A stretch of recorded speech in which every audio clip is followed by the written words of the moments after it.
Hello students, welcome back to my class. आज हम सीखेंगे कंपैरिजन ऑफ फ्रैक्शंस। मींस ये पता करना कि कौन सा फ्रैक्शन बड़ा है और कौन सा छोटा है। तो सबसे पहले हम ऐसे फ्रैक्शंस की बात करेंगे जिनका न्यूमरेटर या फिर डिनोमिनेटर सेम होता है। उन फ्रैक्शन को सिर्फ देखकर हम कैसे पता लगाएंगे कि कौन सा फ्रैक्शन बड़ा है, कौन सा छोटा है।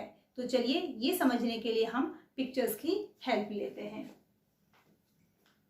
मान लीजिए ये एक पिज्जा है और इस पिज्जा के हमने दो इक्वल पार्ट्स किए। तो इन दो इक्वल पार्ट्स में से अगर हम एक पार्ट को शेड करते हैं तो शेडेड पार्ट का फ्रैक्शन होगा 1/2। ये आप पहले सीख चुके हैं। चलिए मान लीजिए कि अब हमने पिज्जा के 4 इक्वल पार्ट्स किए। इन 4 इक्वल पार्ट्स में से अगर हम वन पार्ट को शेड करते हैं तो शेडेड पार्ट का फ्रैक्शन होगा 1/4। ओके, अगर हम इसी पिज्जा के 8 इक्वल पार्ट्स करें और एक पार्ट को शेड करें तो शेडेड पार्ट का फ्रैक्शन क्या होगा 1/8।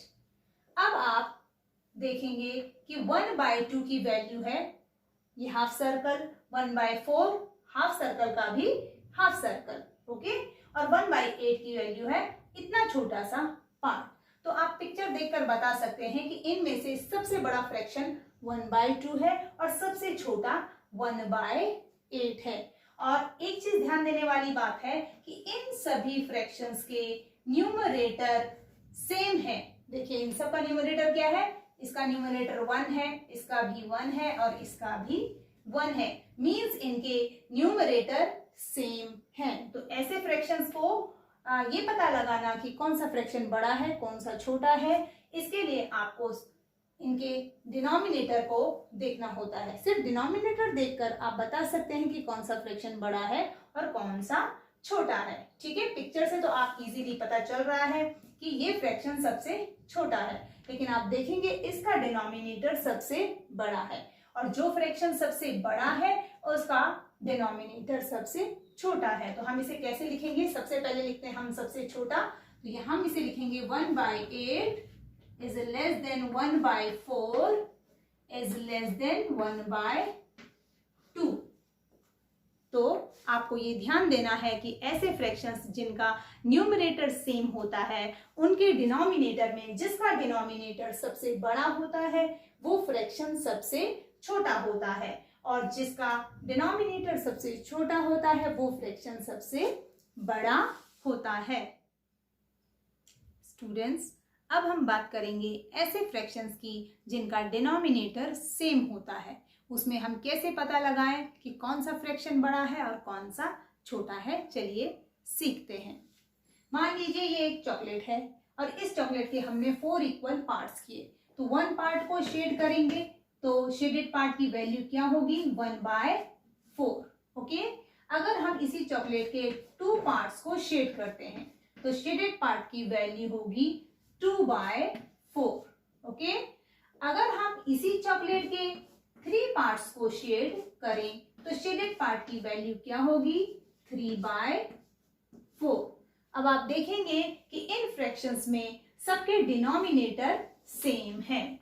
सबके डिनोमिनेटर क्या है, सबके डिनोमिनेटर 4 है। इसका भी 4 है, इसका भी 4 है और इसका भी 4 है। तो ऐसे फ्रैक्शंस जिनके डिनोमिनेटर सेम होते हैं उनके न्यूमरेटर को देखकर हम ये बता सकते हैं कि कौन सा फ्रैक्शन बड़ा है और कौन सा छोटा है। इसके लिए आपको सॉल्व करने की जरूरत नहीं है। ओके, चलिए अब आप देखेंगे 1/4 की वैल्यू ये छोटा सा पार्ट है, 2/4 इतना पार्ट और 3/4 इनमें से सबसे बड़ा पार्ट। तो आप देखेंगे कि 3/4 सबसे बड़ा फ्रैक्शन है और 1/4 सबसे छोटा फ्रैक्शन है। तो हम इसे कैसे लिखेंगे 1/4 is less than 2/4 is less than 3/4।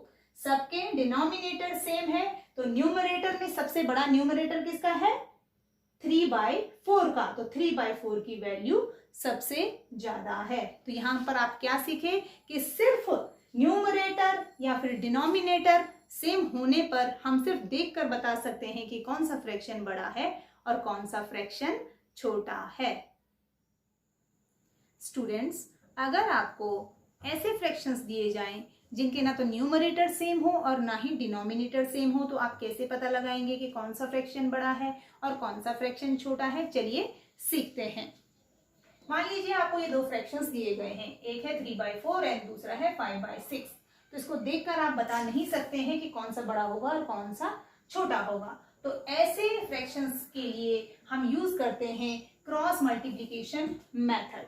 इसमें हम क्या करते हैं, पहले फ्रैक्शन के न्यूमरेटर से दूसरे फ्रैक्शन के डिनोमिनेटर को मल्टीप्लाई करते हैं और दूसरे फ्रैक्शन के न्यूमरेटर को पहले फ्रैक्शन के डिनोमिनेटर से मल्टीप्लाई करते हैं। इस तरह यहाँ पर एक क्रॉस बनता है, इसलिए इसे कहते हैं क्रॉस मल्टीप्लिकेशन मेथड। चलिए अब सबसे पहले हम लिखेंगे न्यूमरेटर 3 मल्टीप्लाई बाय 6 एंड यहां पर हम लिखेंगे पहले 5 लिखेंगे, न्यूमरेटर लिखेंगे 5 मल्टीप्लाई बाय 4। आपको यहां पर ध्यान रखना है कि जब आप लिख रहे हो तो पहले न्यूमरेटर लिखें। कभी कभी बच्चे इसमें मिस्टेक करते हैं कि जब वो लिखना शुरू करते हैं तो यहाँ 4 लिख लेते हैं, 4 मल्टीप्लाई बाय 5, और इस तरह से उनकी वैल्यू चेंज हो जाती है, तो आपका आंसर गलत हो जाएगा। तो ध्यान रखिएगा, पहले आपने न्यूमरेटर्स लिखने हैं और फिर उसके साथ उसका क्रॉस मल्टीप्लिकेशन लिखना है। ठीक है, तो हम मल्टीप्लाई करेंगे 6 3 18 एंड 5 4 20।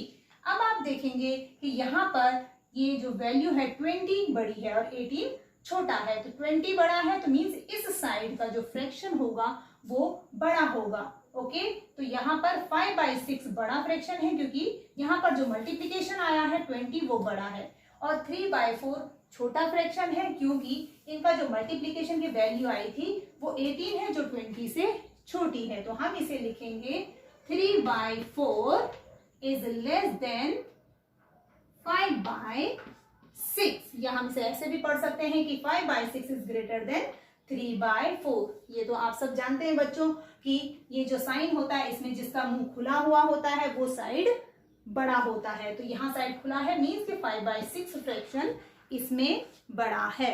ओके स्टूडेंट्स, अगर आपको ये वीडियो समझ में आया हो, मीन्स आपने इससे कुछ सीखा हो, तो इस वीडियो को लाइक करें, शेयर करें और मेरे चैनल को सब्सक्राइब करें। तो मिलते हैं नेक्स्ट वीडियो में।